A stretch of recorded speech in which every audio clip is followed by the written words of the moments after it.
introduce the panel one at a time. Our first panelist is Lauren Susselman. Come on out, Lauren. Lauren is an athlete, entrepreneur, and influencer, one of the most admired female soccer players in the world after a successful career on the women's soccer team at Purdue, where she set multiple records. Lauren began a successful career as a pro, both here in the U.S. and overseas. Lauren also played for the Canadian national team, where she won a gold medal at the 2011 Pan American Games and a bronze medal at the 2012 Olympic Games in London. Off the pitch, Lauren has established herself as a successful TV host, podcaster, model, mentor, and entrepreneur. Welcome, Lauren. Thank you. Next we have Imobi Okugo. Come on out, Amobi. The panelist whose name I like saying the most. Amobi is a former UCLA athlete where he was a member of the men's soccer team and named Pac-10, can't get used to that, Pac-10 Freshman of the Year at the time in 2009. He left UCLA after his freshman year. It was 6th overall pick in the 2010 MLS draft. In addition to his long, successful career in the MLS, Amobi has launched his business called A Frugal Athlete. It's a website and a podcast and a blog that helps athletes make, manage, and multiply money through financial education and athlete empowerment. Welcome, Amobi. Now we have representing the world I'm in, the voice of the athlete agent, my friend Arielle Moyal. Come on out, Arielle. After spending 8 years as a member of the UCLA athletic staff, Arielle has built a distinguished career as an athlete marketing representative. Arielle spent 3 years at my old company, BDA Sports, as marketing and public relations rep, and 4 years as VP of marketing at Rep 1. She's helped guide the off-the-court businesses of superstar athletes such as Luka Doncic, DeAndre Ayton, Zach LaVine, and Ronald Acuna Jr. Arielle has recently launched her own venture, Moyal Enterprises. Welcome, Arielle. Thank you. And finally, from the perspective of the NCAA and its universities, we have Teri Carson. Teri? Teri is the Director of Compliance at UCLA. Her career began as a sales and marketing associate at Warren Moon Enterprises. After spending time with the San Diego Padres, the Farmers Insurance Open, and the MLB, Teri began working in compliance at the University of San Diego. She joined the compliance team at UCLA in 2019. Welcome, Teri. All right, let's sit. So super quickly on NIL, and I'm no expert, and the panelists can jump in, but a brief overview. NIL, otherwise known as name, image, and likeness, allows college athletes to monetize their personal brands. Prior to July 1st, 2021, college athletes were prevented from generating income. Recent decades saw the NCAA grow into a multi-million-dollar business, and things came to a head in 2009 when former UCLA athlete sued Electronic Arts. Ed O'Bannon, sorry his name, I skipped that, sued Electronic Arts because his image and likeness was featured in an EA game without compensation to Ed. O'Bannon sued the NCAA and EA and won. The years that followed saw increased pressure on the NCAA to allow athletes to generate revenue from their name, image, and likeness. These changes are a potential boon for NCAA athletes, but it is new territory. We know 6 months in that if anybody tells you they're experts, they probably aren't telling the entire truth because nobody knows nothing. It's changing every day. There's no federal standards for NIL. It's state by state and college by college. Recently, Open Doors reported that 64% of current NIL deals have gone to NCAA football players, 14% to men's basketball players. If you add in women's basketball at 8% and women's volleyball at 4%, no other NCAA sport has generated more than 1% of total NIL revenue. So it's a new territory. The spoils are primarily going to men's college football athletes, but things are changing every day. So let's start with you, Teri, if you don't mind. You're probably the person on the panel that's been thinking about NIL maybe the longest. Every day. So we have many questions for you, but first of all, let's start with compliance officer. Tell us, what does that mean and what is your responsibility? Absolutely. So the compliance office is really managing all of the NCAA rules and then essentially focusing on the student-athlete experience, right? So the NCAA has the standard set of rules, and on campus we're supposed to apply them, right? That's through education, that's through monitoring efforts, that's ensuring that all student-athletes and coaches are aware of the rules and following them every day, right? So that happens through policy, that happens through actually working directly with students and providing education, and then also giving them resources to understand what the limitations are. So in my day-to-day, right outside of NIL, there's already a gamut of other rules that we're managing every day, and then added to that is obviously this new world of NIL. So managing all of that to ensure students maintain their eligibility, all of our teams are within the rules, and that we're working compliantly also with the policies of the university.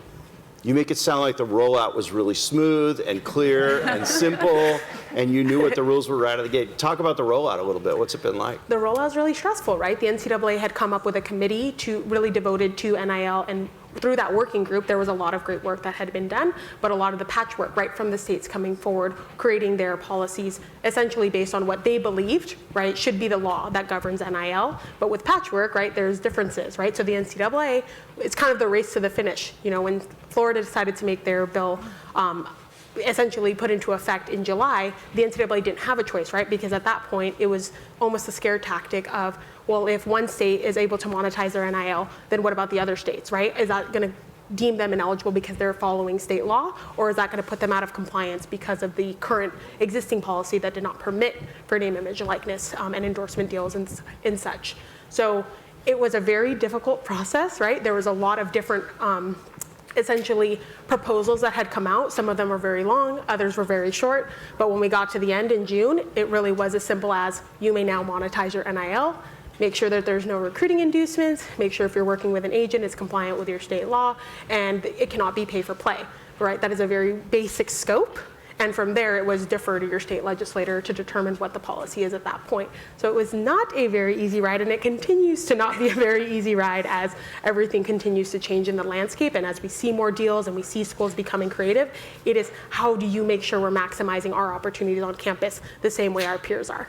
I just made a note about recruiting inducements. We're going to come back to that later, because it seems like it may not be an equal playing field. Some schools complying and some schools not, but we'll come back to that. Okay.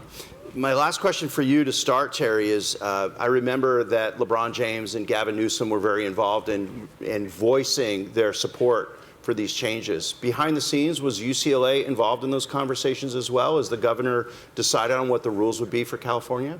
So when you think about it, a lot of it, what the state legislature molded off, right, SB 206 was the launching pad, but they did work with campuses to make sure that they could understand how it works in practice, right? A lot of things conceptually make sense, right? On paper, it's not so much the practicality, right? So a lot of it was the back and forth, not myself directly, but essentially a lot of inner discussions following the adoption of other state laws, or at least the movement towards state laws, as 33 other states decided to modernize their laws and match NIL for college athletes. And so I think from there, it was having continuous discussions. So not just in that silo with LeBron and other former athletes that were looking to assist students in that path, but really working with other stakeholders that also have a portion in this, like the university.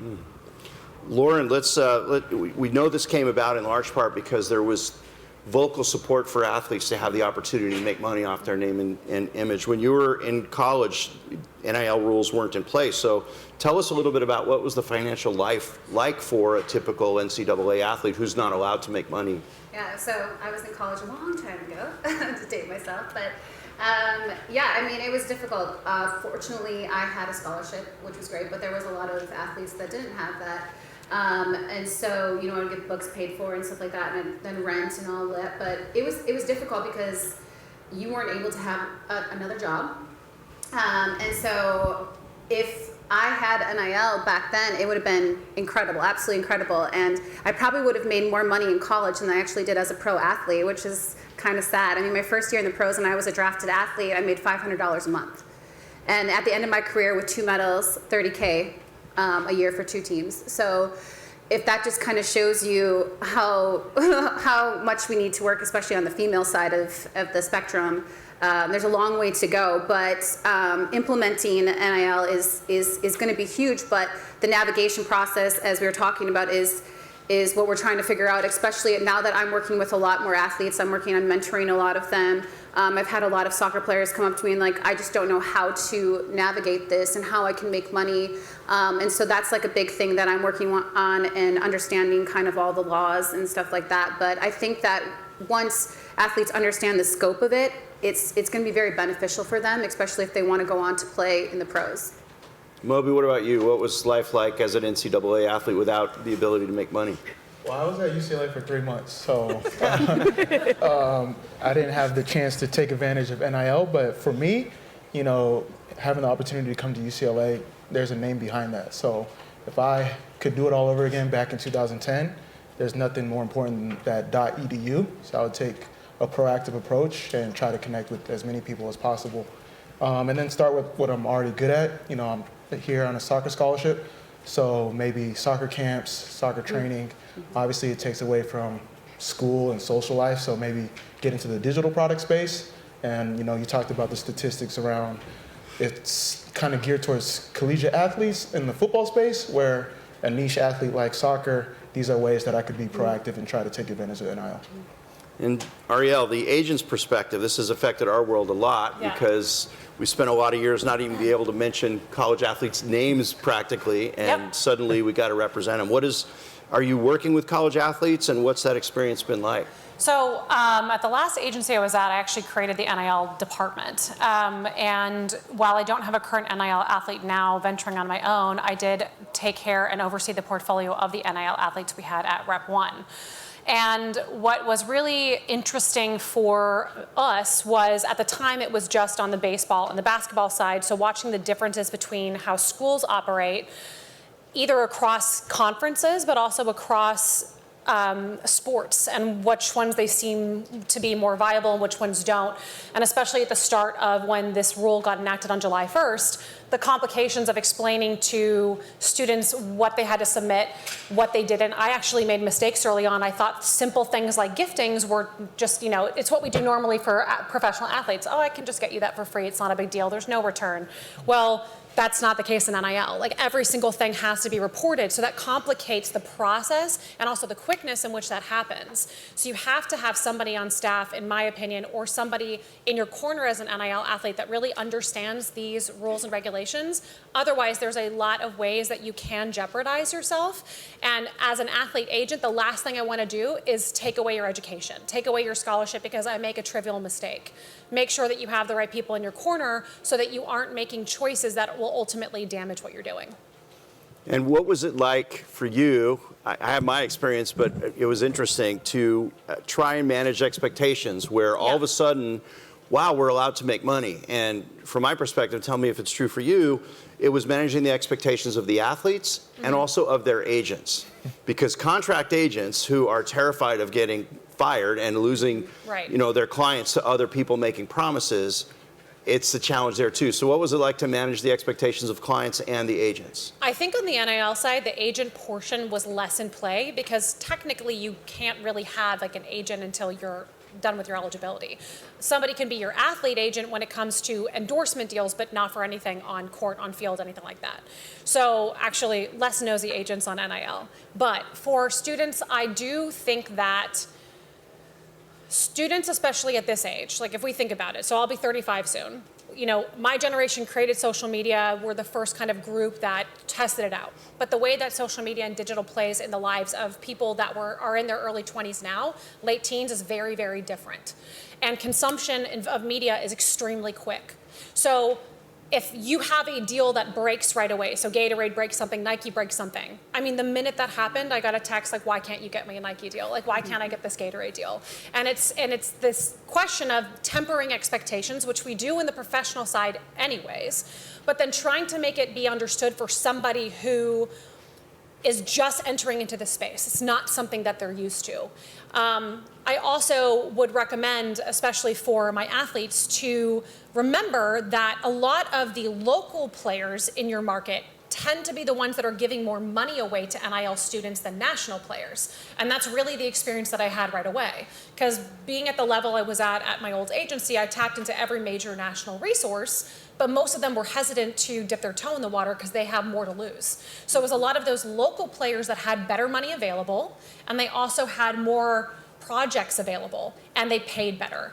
And so for kids, in my opinion, that were at colleges, that were in cities or towns where there was nothing else there, you had no pro market competition, you really had no other entertainment competition, they did the best than people who were, unfortunately, in mass markets, something like Los Angeles. And that's because in LA, you have a lot of competition, And for those local markets, you have much less. So I'd always have conversations about recommending us to look at local players, and came up with quite a few creative campaigns regarding local players. Teri, let's follow up with you on sponsors. We're only talking about an 8-month period, but a lot has changed over that 8 months. Do you agree with what Arielle said about local sponsors? What does the activity look like, as best you can describe it, with students? Yeah, I think it's hard because I think that is a great point, right? Yeah. The local player, it's like the big fish in the small pond, right? You have the lay of the land, but I think a lot of it is about accessibility and honestly viewership, right? If I'm signing the Nike deal, that's going to be a national deal. That's going to blow up everywhere. That's going to create additional deals for me, right? And so it's not always going to work in a small market because the level of deals, right? We're going to run out of resources in this small market when we have a major market here where you have the best agents, right? You have the biggest brands. You have influencers moving to Los Angeles to break into this. A student athlete is no different from a social media influencer in that way. So obviously my counter to that, especially being at a school like UCLA, is always going to be we're dealing with the major campaigns. And from that, you're going to spin off to other major campaigns separately and maybe in the same realm. But for me, it's you have the best of both worlds potentially, right? Because there is still somewhat of a local market. You still have a lot of really loyal fans in this area, but you're also at really the location where a lot of people that really make their money on social media are all situated here, right? So and I think that's really the difference of a pro athlete to a student athlete is the student athlete can almost be more seen directly as an influencer, especially if you're not a top player, right? If you're not going to play at the next level, which most students will not, right? But you can, right? Any one of us off the street can become a social media influencer. You can create a niche, you can build a very reputable brand, and you can honestly have the same level of influence as a professional athlete would in that national space as a student athlete, and even probably more so because you are catering to the generation that is on all of these platforms. How many student athletes are on campus here? About 700. And how many of them are coming to you and asking for advice on NIL?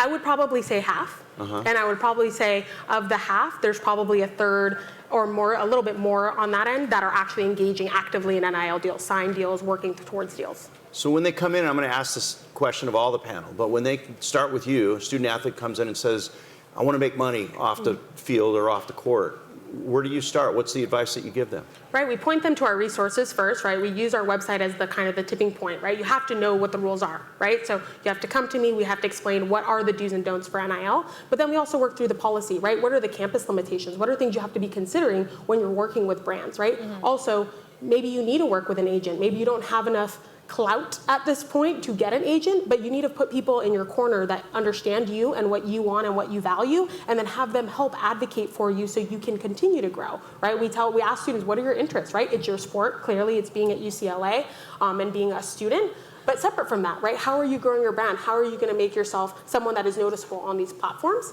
And then we tell them there are a lot of avenues, right? A lot of the deals aren't only happening directly from student to brand, they're happening on platforms like marketplaces, right? And explaining to them that it doesn't have to be something that you have to go out and seek out in a one-to-one direction with a brand, but you can also use these platforms that have been created, in the last year, and obviously for several years, like a company like Open Doors, who has been working in that area with professional athletes and then segueing into the college space. So that way it kind of demystifies that, right? If I can go onto a platform and see all these deals, then it creates less of a buffer, right? I could apply for them, I can get hired, and then there I am, right? And then from there, you can continue to build and grow. So I think it's a lot of explaining on the front end how to protect yourself and how to make sure you're working compliantly, but then also using the resources that are available to us in this, right, on campus, but also in our back pocket with our Brew and Bubble to make sure that you're getting connected to the correct people and making great choices as you work through those with your people in your corner. I'm going to ask each of you the same question. A young athlete comes to you and says, I want to make money in NIL. Where do I start? Let's start with you, Lauren.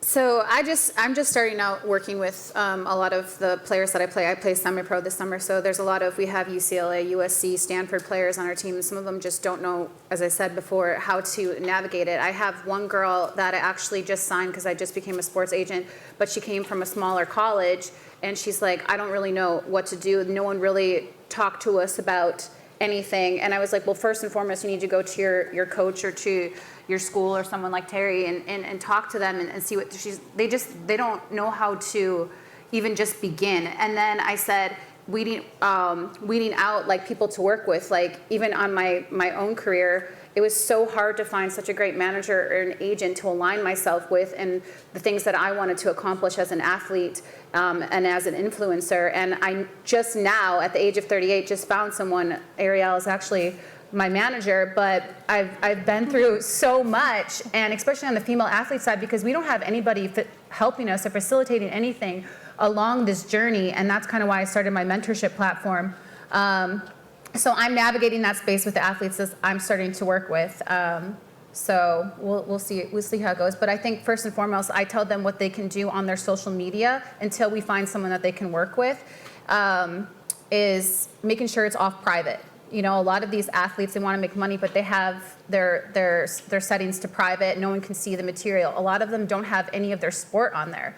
And a lot of the soccer players, especially now that when I'm recruiting athletes and stuff like that, I'm looking at social media, and I'm looking at if they put like highlights and soccer content and stuff like that. So I'm telling them to start telling their story of who they are and what they want to come across, and then start even reaching out to people too, like brands that make a list of brands that you want to associate yourself with, you want to work with, what genres that you want to, be a part of, and we kind of start there with the list. I don't know if you have any else to add to that, but.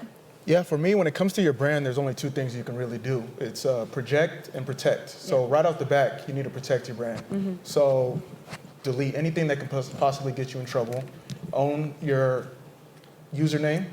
Hopefully own a website, because potentially if you go pro, there's like hackers that will have your website, and when you get drafted, who knows what. So you want to protect yourself from that standpoint. And then get your usernames, all that stuff, trademarks, logos, have that all under yourself so you can protect your brand. And then from there, figure out your pillars, like Lauren said. What are you passionate about? What are you authentic about? So you can build from there. I think that's the biggest thing. And once you do that, then I think things will start falling into place. I really like the concept of starting where you're at, be the mayor of where you're from. Mm-hmm. I'm from Sacramento. There's not a lot of other Sacramento professional soccer players, and then build out from there, like what you said, the Nike deals, the Adidas deals, those things. But with that, you need to have a community, because the next top freshman is going to come after you, and the next All-American is going to come after you. But what are you going to do with those viral moments to build a community off that? I have a theory, and you guys will tell me if I'm right or wrong. I think there's a lot in common between professional athlete marketing and NIL athlete marketing. It's about the strength of your brand, the size of your audience. Does anybody disagree with that, or how would you relate it to if you're advising a client or as an athlete? What's the difference between being a collegiate athlete and being a pro athlete when it comes to personal brand management and monetization? I mean, that was going to be my answer. My approach for an NIL client is the same in a lot of ways to a professional athlete, because in my opinion, I mean, you are already on probably national TV. You're already usually in bigger media markets. You're already getting attention. You're essentially a pro athlete in its own, in kind of the way that you're being described. Now, obviously, there's a different conversation when it comes to compliance, but my approach to when I have a new professional athlete client is the exact same with an NIL client. And something that Teri mentioned, which was really important, is that there's this assumption that every athlete wants branding or marketing. That's not true. I have players that seriously do not have any social media, do not care, and only want to play their sport, and they're fine with that. So one thing that I think a lot of athlete agents make the mistake of is telling somebody what to do instead of listening to what they would like to do. And the difference of that is that if you are bad at digital, then I'm going to figure out a different way for you to brand yourself where that you're not leaning heavily on digital because maybe it makes you uncomfortable. If you're not good in front of the camera or in media and TV, we're going to figure out campaigns that are maybe self-shot. There's no production days. There's no requirement for PR. So I actually have something I call an interest sheet. And anytime I have a new client, it's 2 pages of questions, and some of them are really basic, some are really funky. And the point is that it usually tangents into a long conversation where I get to know a lot about you. And also, these questions have been designed specifically by me to purposely hit on categories in which there is the most money within athlete marketing. So then I know what lanes to kind of hit for those things for you, and then it's my job to just go after it. Every athlete marketer, I think, is different. I have a check and balance system for myself personally where I have a record of every single thing I've done for any client that I've ever had. So that way we can reference back in time. I can show you what's been done if you're upset, things like that. But it also allows us to see kind of what works and what doesn't for you. So playing off what you said, the athlete brand is absolutely specific to that individual person, and you have to lean into the things about you that make you unique. And if you don't, I think we've all seen campaigns that don't feel authentic, right? We all see campaigns where you see what the motivator is, whether it's money or whatever else, and you don't buy in because it comes off wrong. Make sure that you are very clear about what your motivators are. If you're an athlete that just wants money, then it's a sales type role. I'm just going after money for you. If you're an athlete that wants a better brand, you want to own a logo, you want your trademark, you want to protect your assets, you want to do licensing, that's a different business development conversation than just going after brands. So any athlete agent that's telling you what to do, they're not doing their job right. It's a collaborative conversation and it's a collaborative relationship. I am the guider, but you are also guiding me in where I should be going. We should have a separate panel on athlete representation, but that's another day. Teri, we hear these anecdotes about college quarterbacks making all this NIL money. But when we were having our conversation, you offered some different anecdotes that I thought were really inspiring. Can you talk to us about some of the, without naming names or numbers, some of the biggest deals you've seen, and then some anecdotes about athletes who have over-indexed, that have maybe overachieved based on the sport they play or the number of followers they have? Right.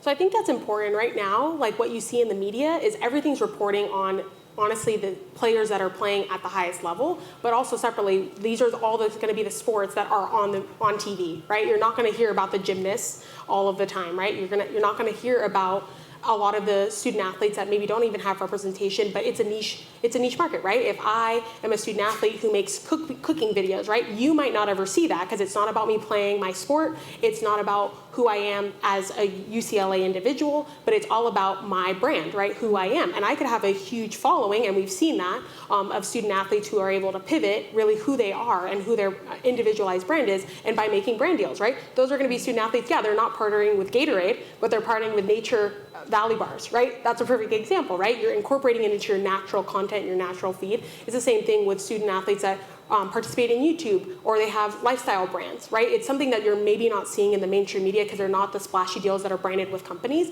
but they are students that are monetizing off their NIL. They're just doing it more of these siloed spaces. We've seen that on campus at UCLA, and we're seeing it nationally, but you just don't hear about them. And I think that's the really important thing. It's depending on where you're looking of how you're going to find it, right? When you use the examples of the marketplaces that share the metrics, it's really difficult. That's skewed. That's social media metrics, right? These are the highest earners based on total numbers, right? But I think to Amobi's point, right, camps and clinics, right, in a sport that you are the top player, right, that's going to be a great local thing to bring back to your community, right? If I'm one of the few players from my area who comes back and I'm the highest level from my high school, you're going to make oodles of money, right, in that space. It might not ever come out into fruition on TV, and you might not ever hear about it, but it could be a major earner for you. So, like, even understanding that NIL, while right now a lot of the focus is on the social media aspect, it's not the end-all be-all, right? Because there are students that are really finding their niche, and it's not always directly related to sport, because a lot of the deals we see have nothing to do with a student athlete's participation at UCLA or in their sport at a high level. It's really about who they are and how they brand themselves online. So we have seen student athletes on the female side do really high earning opportunities, you know, in the $50,000 to $60,000 range, and for sports that you're never going to watch on TV. That's the reality. And they might come out in a national commercial, and it might just be because they have the look, right?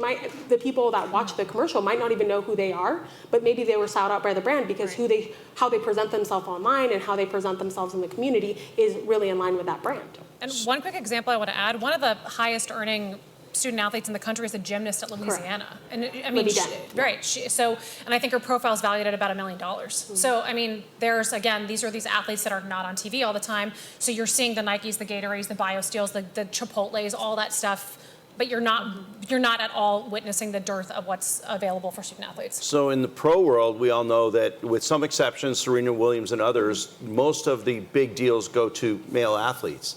Is NIL a bit of an equalizer? Are you seeing female athletes overperform? Yeah, we're definitely seeing female athletes perform at the same level as their male peers. You're just not seeing them broadly shared on social media. I really think that the stories aren't covering female student athletes in the way they should be celebrated. And I think over time, you're going to probably see it more. And I honestly think the value of that is coming from being a full-time influencer, right? You can have a job. You see Nia Dennis, right, coming off of her viral routine. She no longer is with the UCLA gymnastics team, but she has been able to carry that viral sensation, right? Be creating, working with her engagement on social media by leveraging that to do major brand deals, right? Going to the Met Gala, doing deals with Stella McCarthy. Those are a perfect example, not a current student athlete, but really found her rise to fame through UCLA and UCLA gymnastics, but then has since been able to go on to carry herself into the professional space in the same way. The conversation then becomes a little bit less about NIL, a little bit more about personal brand management. Will you two, as previous NCAA athletes, talk about your roadmap and where your personal brands are today? You both have great stories and big plans. Yeah, it took a while for me to learn. I had to learn the hard way. I was hitting up my younger siblings. How do I post this? How do I post that? But I think the strategy for me is being proactive and showcasing the process of what I go through, like whether it's podcasting, whether it's affiliate marketing, digital products, and building my community within that.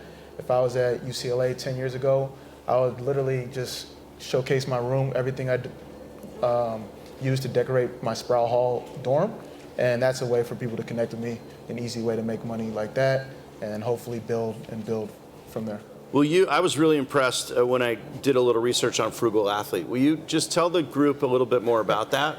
Yeah, so basically a Frugal Athlete's an online financial media platform that's meant to help promote prudent financial practices and smart career decisions amongst professional athletes and student athletes. So for me, it was all about finding roadmaps that I could follow. Obviously, LeBron James, Kobe Bryant, rest in peace, Tom Brady, Serena Williams, those are the pinnacles. But I play professional soccer. I'm probably like the middle class of professional soccer. I made it to elite level, but I'm not at that level. So who are some role models that I could find? Like Ryan Neese, a former UCLA who manages a venture capital firm, or Kelvin Beachum, or Paul Ray Bill, who played lacrosse. And people that have built their platforms because of being proactive, building a community, taking advantage of their brand and going from that standpoint. So when you launched Frugal Athlete, NIL wasn't yet in place, but I would assume you were starting to target and think about collegiate athletes as soon as you launched. Is that right? Yeah, most definitely, because once professional players hit their second contract, they're not listening to me. Yeah. Right, but what percentage of them do, and what percentage of them, as you were saying earlier, Teri, I can only imagine what it's like being on a campus and having so many students that think they're going to be able to play professionally for the next 15 or 20 years, and knowing the reality of all that. Lauren, talk a little bit about where you are currently and where you're headed professionally. Yeah, so building my brand, just to echo what he said, it was difficult because I did everything myself basically until recently, now having the amazing Arielle in my corner. But it was hard. I really didn't know. I was always trying to find different ways to make extra money because, as I stated, we didn't make anything. Even though we were playing 24/7, and that's part of what I'm doing now as part of the equal pay fight and all that stuff, and just representing female athletes to the highest degree, because we didn't have a lot of strong female voices online. Now you see a lot of the soccer players, WNBA players, a lot of people speaking up about certain things. Before, we were told to never talk about anything, and so that space, I did a lot of soccer camps and stuff along the way, and then I realized some of the things that I was passionate about over time, but I was reaching out to brands myself on social media, and I was like, hey, I really love this, I'll even just promote it for free, even though she would tell you not to do that. But yeah, I would do that just because I was trying to get myself out there more. And then when my career started to take off more, then it was like more people wanted to work with me, but I didn't know, I wasn't very good at the money part and talking about that. And so I was always looking for a manager and agent to kind of step up and help me, but it's very male dominated, and I learned some things the hard way, got taken advantage of a lot. Money taken from me. Basically, some people said they were going to ruin my career if I didn't do this and do that, things of that nature, which is unfortunate. And so now I can be able to tell these up and coming players that this is what to watch out for and how to navigate that of trying to find a good person to work for, then you get a strong female in your corner that's awesome and helping. So now I started a fitness company. I do a lot of mentoring. I do a lot of TV work. I have an NFL podcast, and I'm just starting on a soccer TV show. But it's kind of just putting myself out there and networking with people, and in the interest in the space that I was interested in. I knew that I loved football. I'm from Green Bay, Wisconsin, so I would try to network with people that was in that space and be like, hey, like, give me an opportunity to be on your podcast and do this. And but yeah, I kind of navigated things the hard way, but now I'm able to use my experiences and help these up-and-coming athletes. You know, you mentioned something that I wanted to touch on anyway, which is the dark side of NIL. Yeah. Our athlete representation business has always been fairly hard to break into, and a lot of young people have always said, I want to, be an agent, I want to be a marketing rep, and all that. And there was a process, and it's not easy to break into. As soon as NIL came about, I started to see these agencies I'd never heard of pop up and say, we're an NIL agency. And I heard stories, not firsthand always, but of promises being made about, I'll make you this much money. There's also contracts being agreed to via DMs on Instagram. That scares the daylights out of me. Can you guys share some of your fears about NIL? This is something that, regardless of NIL or if you're a pro, I've told every single athlete of mine, and if there's any athletes in the room or you guys have athletes that are friends, I'm going to make something very clear. If somebody hits you on DM and they get offended that you give them my phone number to contact me for the deal, that's because they're trying to take advantage of you. No reputable business and or business plan or campaign or agreement is going to take any offense by you dishing off that work to your athlete representation. And on your point, there were brands, because I'm not going to throw anybody under the bus, but there were brands that I would work with professionally. So I would do campaigns with professional athletes. Then they were going, not realizing that certain big NIL student athletes were my clients. They were going into those kids' DMs and sending them proposals for agreements and contracts, like you said. And luckily, this one particular instance, a student athlete of mine knew my rule, which was send it to me immediately. So I read the agreement, and the term is for 5 years, which is not even legal and possible. The compensation is back-ended, which meant that the group knew that the student athlete was most likely leaving their sport in the first or second year, which means that if you back in the compensation, you never have to pay it. So you're just taking advantage of that person for 1 to 2 years and completely screwing them on the financial component of it. And I remember calling the CEO, because I had another project with a professional athlete going on, and I said, hey, by the way, something that came across my desk. And I very kindly told him that if he pulled that shit again, then he would get every single one of my 300 professional athletes off the table. And that agreement was vastly changed. And I also know that that particular campaign was relying on that one client to agree to it. And when that client agreed to it, his contract was in a much more favor for him than every other person on his team. And at the end of the day, representation matters. It's not my job to do all the contracts for your whole team. You win because you have the better agreement, because you listened to the directions we gave you about making sure you have conversations with us. That athlete trusted me enough to make sure that we saw that documentation. And at the end, I was able to protect that person. Terry, what scares you about NIL? I think for me, the biggest thing, the thing that honestly keeps me up at night is thinking of how students are already spread really thin, right? The difference between a pro athlete or an influencer, right? They don't have, they're continuing to play at a high level, right? Especially if you're on a team, you're at a Division I school, right? There's a high expectation, right? The coaches have a lot of pressure on you. You already had a lot of pressure on you.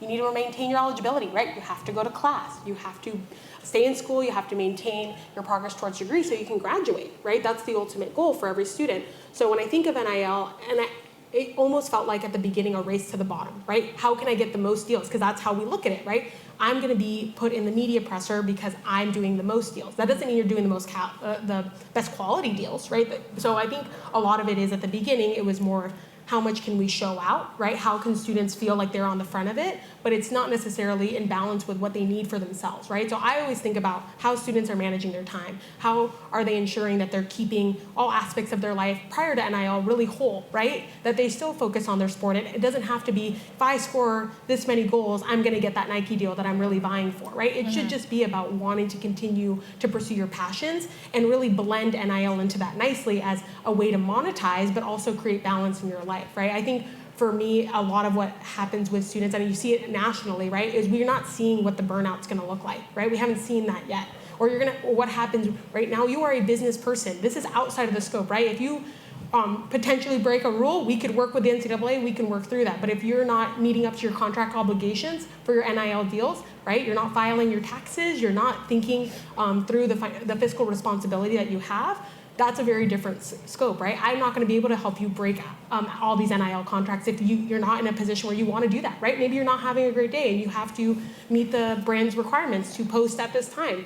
You know, if you don't want to go to practice, I could work with a coach. We can find a nice middle ground to make sure that you're made whole. I can't do that for the business person that is you, right? And so we have to hope that you're putting the correct people in your corner, right? I will help to the 10th degree as far as I can get you, but my expectation and hope for every student is that if they're engaging, actually they understand, right? There's also a level of pressure they're putting and adding to themselves by making sure they're striking a good balance. Have you heard any stories about students not getting paid for things that they had agreed to? Collection scares me as well. Right.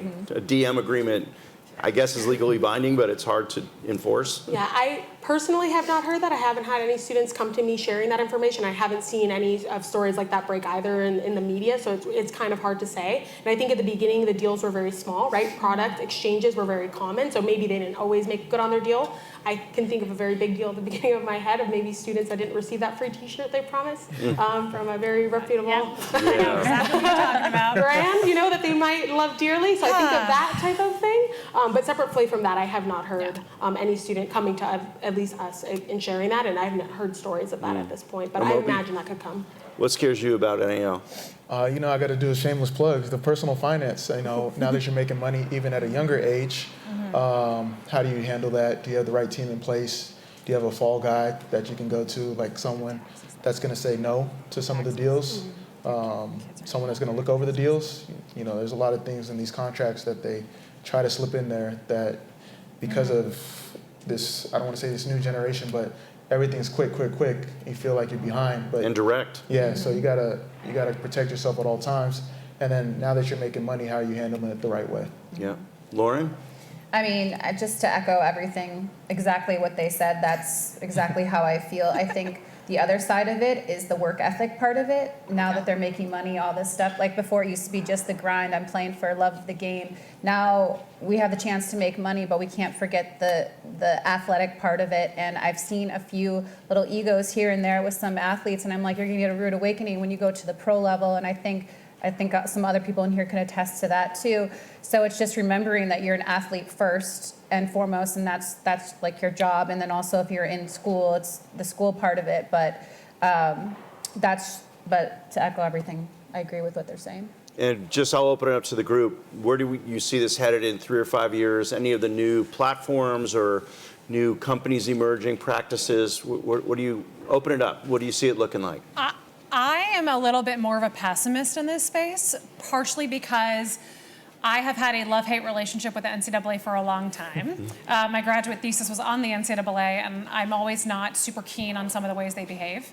And I say that in this conversation saying that I think that the strategy of sort of leaving the decision on July 1st to be up to the states and schools was a little bit of a Wild Wild West approach on purpose. I feel like the NCAA likes to keep its money in its pocket, so instead of paying for the case study, they're letting every single university and state be the case study. And they're going to eventually impose rules and restrictions which will model after who did it best, and I'm not saying best in terms of the student athletes, but best for the pockets of the NCAA. And so, I mean, I'm sure people will disagree with me, and I guess I'll have egg in my face if I'm wrong, but my theory is probably in about 2 years of this kind of situation of everything just kind of manifesting, they're going to come in and impose a lot more sanctions to then restrict and make sure that everybody is adhering to the same rules. And I don't think that it was a mistake by having the burden of scope go on the schools in the states. Teri, as the 1 minute left, as the voice of the NCAA, care to comment? I don't know. I like my job. I love the NCAA. I think for me, I'll maybe step out of that.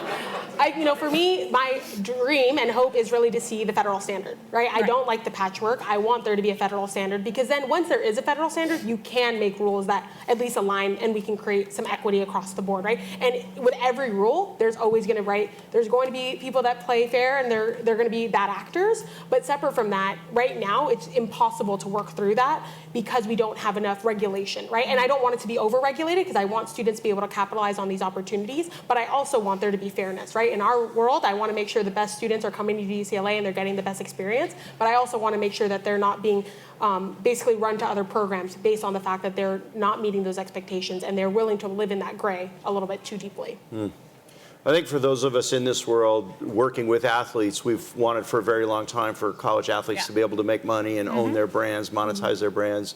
So it's exciting for all of us to be living at this moment, watching this unfold. But when we're back next year, we'll probably know a lot more. So thanks you for joining us. Thanks to the panel. And where's Jay? We're all done.